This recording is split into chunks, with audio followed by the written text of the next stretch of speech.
മോദിയല്ല ജനാധിപത്യമാണ് രാജ്യത്ത് big boss എന്ന് പശ്ചിമ ബംഗാൾ മുഖ്യമന്ത്രി മമതാ ബാനർജി. താൻ സംസാരിക്കുന്നത് രാജീവ് കുമാറിന് വേണ്ടി മാത്രമല്ല, ഞാൻ രാജ്യത്തെ കോടിക്കണക്കായ ആളുകൾക്ക് വേണ്ടിയാണ്. ഇന്നത്തെ ജനം പശ്ചിമ ബംഗാളിന്റെ മാത്രമല്ല, മുഴുവൻ രാജ്യത്തിന്റേത് കൂടിയാണെന്ന് മമതാ ബാനർജി പറഞ്ഞു.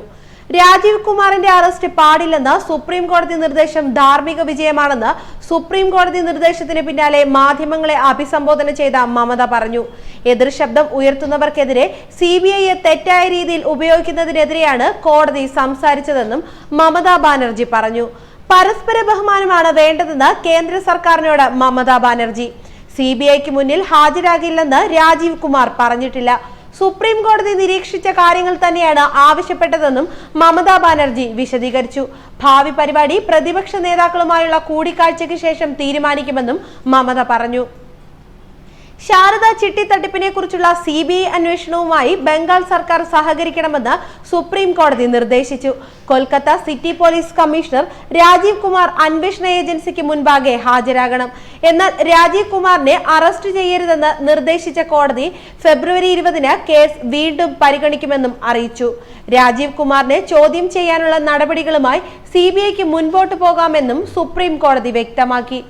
അതേസമയം സിറ്റി പോലീസ് കമ്മീഷണറെ കൊൽക്കത്തയിൽ വെച്ച് ചോദ്യം ചെയ്യുന്നതിൽ സുരക്ഷാ പ്രശ്നമുണ്ടെന്ന് CBI അഭിഭാഷകൻ കോടതിയെ അറിയിച്ചു. നേരത്തെ ഉണ്ടായ സംഭവ വികാസങ്ങളുടെ അടിസ്ഥാനത്തിൽ CBI ഉദ്യോഗസ്ഥർക്ക് നേരെ വീണ്ടും ആക്രമണം ഉണ്ടായേക്കുമെന്ന ഭയമുണ്ടെന്നും CBI കോടതിയെ ബോധിപ്പിച്ചു. ഇതേ തുടർന്ന് സിറ്റി പോലീസ് കമ്മീഷണറെ ചോദ്യം ചെയ്യുന്നത് CBIയുടെ ഷില്ലോങ് ഓഫീസിൽ വെച്ച് മതിയെന്ന് സുപ്രീം കോടതി നിർദ്ദേശിച്ചു. ബംഗാൾ പോലീസ് CBIക്കെതിരെ കേസെടുക്കുന്നത് തടയണമെന്ന് CBIയുടെ ആവശ്യം സുപ്രീം കോടതി തള്ളി. എന്നാൽ കോടതി ലക്ഷ്യത്തിന് നടപടിയെടുക്കണമെന്ന് CBIയുടെ ആവശ്യം സുപ്രീം കോടതി അംഗീകരിച്ചു. ഇതിനുള്ള നടപടിക്രമങ്ങൾ ആരംഭിച്ച കോടതി ബംഗാൾ ചീഫ് സെക്രട്ടറിക്കും DGPക്കും കൊൽക്കത്ത സിറ്റി പോലീസ് കമ്മീഷണർക്കും നോട്ടീസ് അയച്ചു. CBI ഹർജിയിൽ മുതിർന്ന അഭിഭാഷകൻ മനു അഭിഷേക് സിഗ്വി ബംഗാൾ സർക്കാരിന് വേണ്ടി ഹാജരായി. സോളിസിറ്റർ ജനറൽ തുഷാർ മേത്ത CBIക്ക് വേണ്ടിയും അറ്റോർണി ജനറൽ KK വേണുഗോപാൽ കേന്ദ്ര സർക്കാരിന് വേണ്ടിയും ഹാജരായി.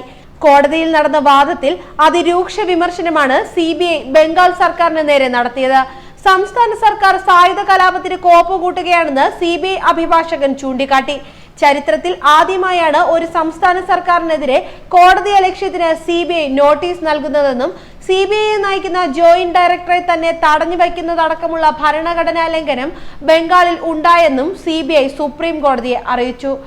CBIക്കെതിരെ മുഖ്യമന്ത്രി നടത്തിയ ധർണയിൽ DGPയും ADGPയും സിറ്റി പോലീസ് കമ്മീഷണറും പങ്കെടുത്തത് നിർഭാഗ്യകരമാണെന്നും മാധ്യമങ്ങളിലൂടെ ഇത് ലോകം മുഴുവൻ കണ്ടെന്നും അന്വേഷണത്തിന്റെ ഭാഗമായി CBI രാജീവ് കുമാറിന് പലവട്ടം നോട്ടീസ് നൽകിയിരുന്നുവെന്നും കേസിൽ രാജീവ് കുമാറിന് നേരിട്ട് പങ്കുണ്ടെന്നും കോടതിയിൽ CBIക്ക് വേണ്ടി ഹാജരായ തുഷാർ മേത്ത ബോധിപ്പിച്ചു.